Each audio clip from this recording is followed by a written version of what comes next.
ఏంది 30 ఏండ్ల దాకా వైజాగ్ ఎయిర్పోర్ట్ మొత్తానికే బందా? అసలు వైజాగ్ ఎయిర్పోర్ట్ క్లోజ్ అవ్వడానికి కారణం ఏంది? ఈ వీడియోలో మొత్తం తెలుసుకుందాం. ఈ వీడియోని ఎండ్ వరకు చూడు, ప్రతి ఒక్కరు చేరేలాగా షేర్ చేయి. మొత్తం రెగ్యులర్ కమర్షియల్ ఫ్లైట్స్ అన్ని వైజాగ్ ఎయిర్పోర్ట్లో బంద్. ఈ ఫ్లైట్స్ అన్ని భోగాపురం ఎయిర్పోర్ట్కు షిఫ్ట్ చేసిర్రు. 2026 నుంచి 2054 వరకు మొత్తం రెగ్యులర్ ఫ్లైట్స్ అన్ని ఫ్లైట్స్ అన్ని బంద్. ఎయిర్పోర్ట్ కంప్లీట్గా 30 ఇయర్స్ క్లోజు. ఇక నుంచి ఆంధ్రప్రదేశ్లో భోగాపురంలో ఇనాగరేషన్ అయిన కొత్త అల్లూరి సీతారామరాజు ఇంటర్నేషనల్ ఎయిర్పోర్ట్ నుంచి ప్రతి ఒక్క ఇంటర్నేషనల్ ఫ్లైట్స్ అయితే రన్ అవ్వడం జరుగుతుంది. వైజాగ్ ఎయిర్పోర్ట్ కంప్లీట్గా బంద్. ఈ రూల్ August 17 మండే 12:01 AM నుంచి అమల్లోకి వచ్చింది. అయితే వైజాగ్ ఎయిర్పోర్ట్లో only navy jets and private jets మాత్రమే రన్ అవుతాయి.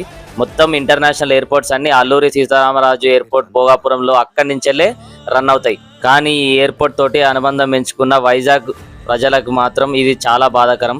అక్కడ పనిచేస్తున్న స్టాఫ్కి కూడా చాలా బాధాకరం.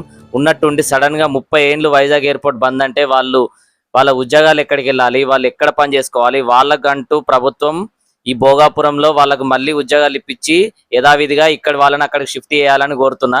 ఈ వీడియోని ప్రతి ఒక్కరికి చేరేలాగా షేర్ చేయండి. అక్కడ వర్కర్స్కి న్యాయం జరిగేలాగా ఈ వీడియోని ప్రతి ఒక్కరికి షేర్ చేయండి.